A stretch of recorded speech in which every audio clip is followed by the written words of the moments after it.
Mark chapter 6, verses 49 through 50.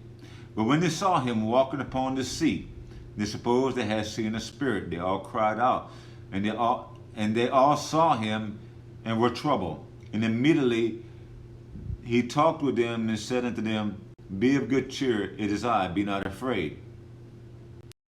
You see, they all saw Jesus walking on the sea, but only one said, Lord, if it is you, bid me to come. God is bidding you to come. No matter how raging the seas is in your life, take that step out on faith and go towards Jesus. Matthew chapter 14, starting at verses 22. See, immediately Jesus made his disciples get into the boat. Jesus told the disciples already, get into the boat. See, you got to be obedient to get into the boat.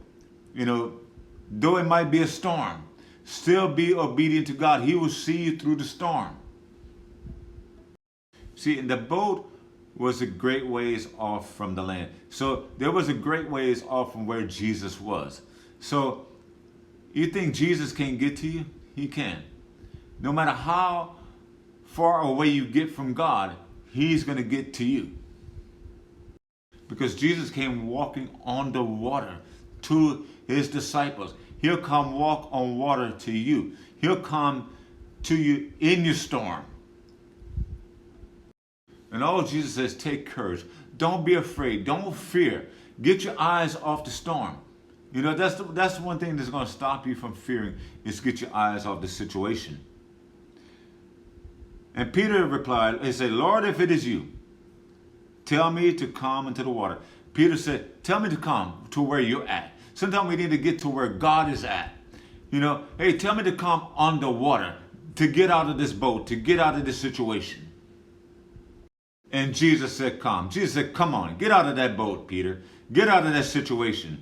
So then Peter got out of the boat and he walked on water towards Jesus. So he made a move towards Jesus. He came towards Jesus. When he saw the wind, he was afraid and he began to sink. He saw the winds. He took his eyes off of Jesus. But here's the thing. He cried, Lord, save him. And Jesus immediately reached out his hand and caught him. He saved him. He pulled him back up. He lifted him back up. He said, why did you doubt? Why did you doubt me? You know, that's the thing. We don't need to doubt God. We need to trust him. And immediately they climbed into the boat and the wind was calmed down. Jesus calmed the storm. He calmed their situation.